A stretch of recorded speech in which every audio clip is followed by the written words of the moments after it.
सब गोटे का हम राहुल बाबा देखियो फेर से आबि गेलहुँ हन। की सब ललिए अहाँ? भट्टा ललहुँ, कोबी ललहुँ। भट्टा केना देलक? भट्टा देलक 25 रुपये किलो नमका। हाँ। गोलका ये 40 रुपये। अच्छा कोबी? कोबी देलक 50 रुपये। अच्छा तो और किछु ललहुँ? देखियो हाट पर आबै छथिन, सप्ताह भरि के सामान लै छथिन। की सब ललहुँ हन अपने को? हम कोबी ललहुँ हन, लेकिन महग या अगला दोसर तेसर जे हाट लागल वो हाट से बहुत महग है।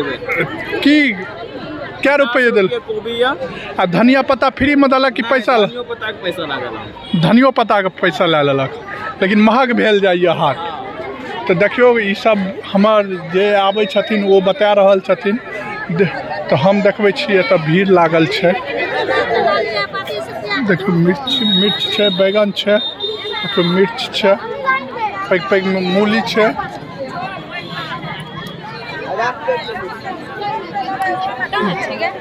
भट्टा छै, धनिया पत्ता।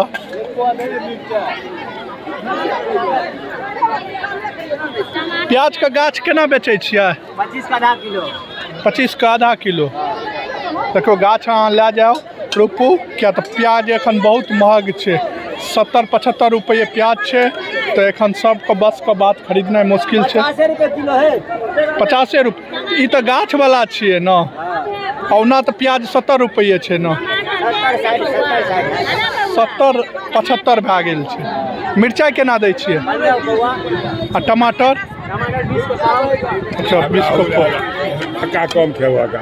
हाँ कनी भीड़ कम भए गेलै हन, तक बड्ड भीड़ रहै छै। देखियो खिलौनो सब बच्चा सबके अहाँ आबि के तऽ खिलौना खरीद सकै छियै। तो हाट ई हाँ 1 मिनट रुके। देखियो चूड़ी बिका रहल छै। तो ई हाट अहाँके देखा रहल छी से कनौनी चौक पर खुलल छै। और कनौनी चौक पर जे एगो बजरंग दल छै तो वो खोललखिन हन। तो ओहिमे से एगो सदस्य छथिन जे हुनका से बात करै छियनि कि किया ओ की सोचि कऽ खोललखिन आ की रहनि हुनकर उद्देश्य। अहाँके शुभ नाम की भेलै? हमर नाम मनोज शर्मा भेल। आ ई खोलैके उद्देश्य की रहै? उद्देश्य ई छलै जे अहाँके एहिठाम से बाजार लगभग नज़दीक छै, लेकिन बाजार के तुलना करल जाए तो अहाँके सब्जी के मार्केट नाम के बहुत ज़्यादा ही बढ़ोतरी छलै। और गरीब परिवार से जुड़ल जते भी व्यक्ति छै एहिमे अहाँके बहुत एहन छलै जे सब्जी खरीदे में असमर्थ छलै। सब्जी नहीं बल्कि जाय आबै में यातायात छलै। एहिठाम से बाजार के किराया 25 रुपया भऽ जाइ छै, जबकि एहिठाम से बाजारक जे छै किलोमीटर मात्र 5 से 6 किलोमीटर छै। सही अगर तुलना करल जाए तो अगर 25 रुपया एक आदमी के भाड़ा लगे छै तो वही हिसाब से एक सदस्य परिवार के सदस्य के साथ 4 आदमी जाए छै तो 100 रुपया भाड़े में चल जाए छै। और गरीब आदमी के लेल एक बहुत मायने रखे छै 100 रुपया। अगर कनौनी चौक पर अगर हाट लाग रहल छै तो एहिमे अहाँके गरीब आदमी सबके बहुत ज़्यादा ही बेनिफिट छै। और कम से कम सस्ता रेट में सब्जी संबंधित माने जीवन यापन से संबंधित सारा सामग्री एहि हाट पर बजरंग हाट पर उपलब्ध छै। तो ई कमिटी अहाँ सब खोलिए, ई कै गो हाट एखन तक लाग चुकल छै? चौथी हाट छै और चौथी हाट बिल्कुल ठीक ठाक चल रहा है। कोई तरह का कोनो दिक्कत नहीं छै? कोनो दिक्कत नहीं छै। और हमरा सबके हाट लगबे के पर्पसिया छै जन कल्याण के, मतलब हम सब सहयोग करबे आवे वाला समय में भी।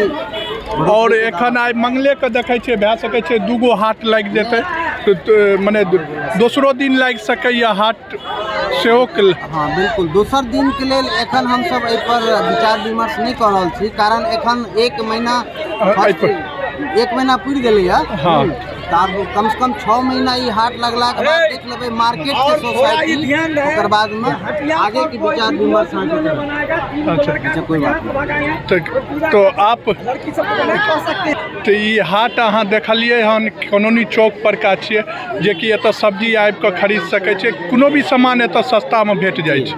प्रयास ई छै जहाँ के बाजार से 10 टका जरूर सस्ता और भारी जतेक से अहाँके आबै छै एतऽ से आदमी। तो ई देखलिए अहाँ सब, ई छलखिन हिनकर कमिटी का आदमी। और कमिटी का ई सब 10-15 आदमी सदस्य छथिन जे कि इनका देखरेख में पूरा होइ छै। तो ई सब जुड़ल रहै छथिन और ई सब सामाजिक आदमी छथिन, सामाजिक काम करैत रहै छथिन। हटिया के नाम दर्शा दे। तो हम एखन बजरंगबली स्थान कानूनी चौक पर रुकल छी, लेकिन एहि हाट का अहाँ सब नाम की देलियै हन से कहियो। हाट देखियो सामूहिक रूप से आई हाट का एक निर्णय लॉ के नाम दिल गेल है कमरसायर हाट बजरंग चौक स्थान पर। कमरसायर हाट के नाम से प्रसिद्ध है जगह। अच्छा, तो देख रहल छै ई हाट छै, दिनों दिन और भीड़ हेतै। एखन तो शुरुआत छै, तो दिनों दिन लोग के पता नहीं छै। तो किछु आदमी एखन 10 गाँव आबै छै, काल्हि परसू फेर 25 गाँव एतै, 30 गाँव एतै। तो अहाँ सब देख सकै छियै, तो दूर दूर से जे खरीद सकै छियै। अहाँ सब देखै छियै कपड़ा सब आयल छै, कपड़ा सब लए सकै छियै। जाड़क ठंडा के समय छै एखन, तो ठंडा में ई कपड़ा बेचै छथिन। अहाँ सब एबै तो सस्ता में सस्ता दाम में अहाँके कानूनी चौक पर हर मंगल के हाट लागै छै। अहाँ आबि के एतऽ लए सकै छियै। देखै छियै मिर्च छै, हल्दी छै।